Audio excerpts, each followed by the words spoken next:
back, Rangers. Hope everyone's doing well today. Today we're going to continue on with our barbecue edition, seeing how the 4th of July is coming up.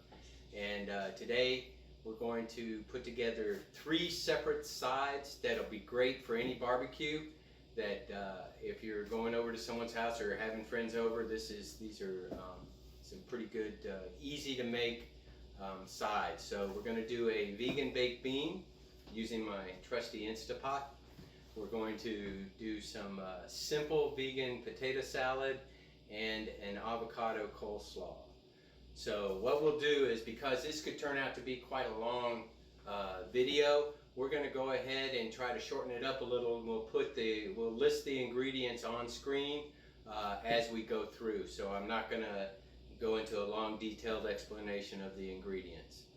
So let's go ahead and get started. Okay, I've got all the ingredients laid out before me here. The actual amounts of each ingredient will appear on the screen in just a moment. And right now we're going to go ahead and get a pound of small navy beans into 6 cups of water in my Instapot. And then we're going to go ahead and get this under steam for 25 minutes under the bean function. Okay, while my beans are in the Instapot, I'm going to go ahead and get the sauce going.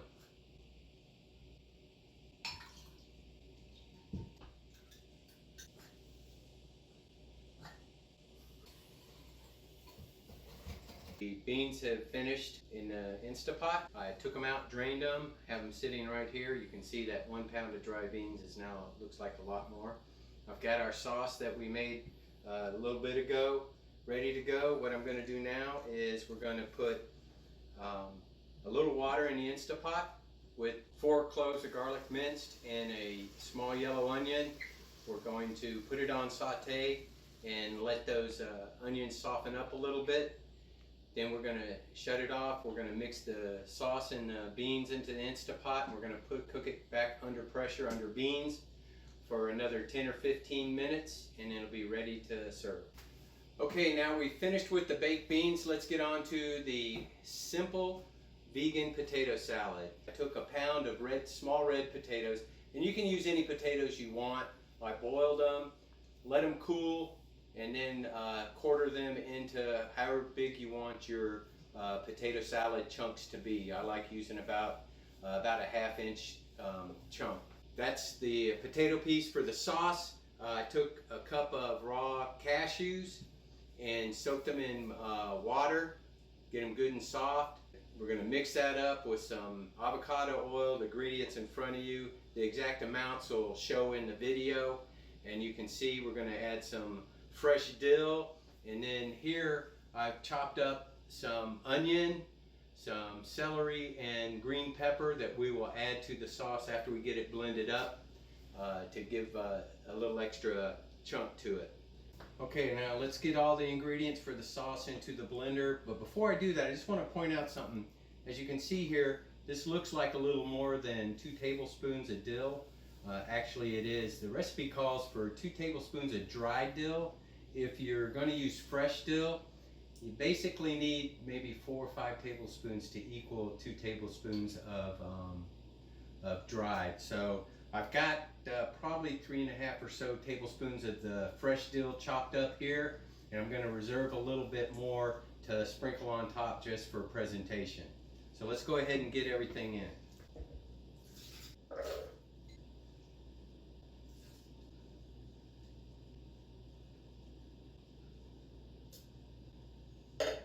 Now, one last note I want to make on the hot sauce. I'm not a big fan of hot sauce in my potato salad. Spicy potato salad is really not my thing. But what I'm going to do is I'm going to go ahead and get this blended up, and then I will give it a taste test and see how it is, and then decide whether I want to add a little bit of hot sauce or not, and recommend that's how you do it too. So let's go ahead and get this blended. And you want this to be smooth and just a little runny. You don't want it too thick. So if it starts getting a little bit too thick, go ahead and put a little more water in it. Okay, the sauce is ready, good to go. I've got my potatoes cubed up. I've got some peppers, celery, and onions ready to go. So what we got to do now is get everything combined in the bowl and get it mixed up. Okay, so we've got our simple vegan potato salad here. We're going to go ahead and stick this in the fridge for a little bit and let it chill up, and then it'll be ready to serve. Coming in last, the easiest of all the items on our summer barbecue side special, the coleslaw. We have about 2 cups of shredded cabbage with carrot, half an avocado, a tablespoon of maple syrup, 1 lemon juiced, salt and pepper to taste, and got a little bit of water here to make sure we get the right consistency in our sauce. And the way we're going to do this is we're going to go ahead, we're going to get everything in the bowl, minus the cabbage. We're going to whisk it up and try and make that sauce into a good, thick, creamy sauce, and then we will add the coleslaw in, mix it up, pop it in the fridge, ready to go.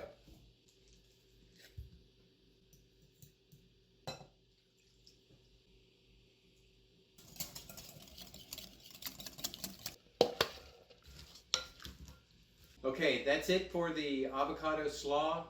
This is going to be great on your jackfruit barbecue sandwich or by a side on itself. It's got a little bit of a sweet hint to it. Delicious. I'm going to go ahead and get this wrapped up, get it into the refrigerator to cool.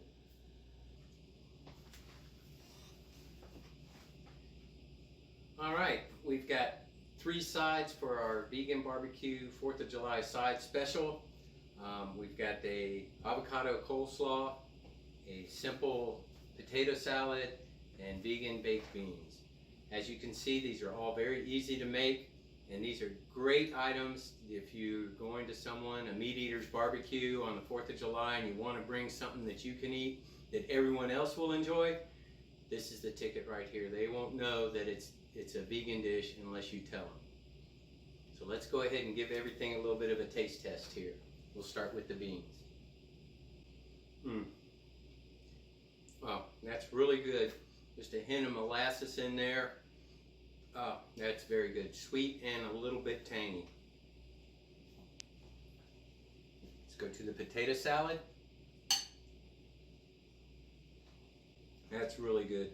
The potato and the vegetables crunching, and just that hint of dill on top is really a good kind of a cool taste. It's very good. And last, the avocado slaw. Again, really good. That avocado gives it a nice creamy texture and taste, and a little bit of tang in there. It's just absolutely fantastic. These will be a hit at any barbecue, whether it's a vegan get-together or if you're going to a friend's house who are not vegans, or if you're having a barbecue thing at work, take one of these with you as your dish. Until next time, we'll see you later.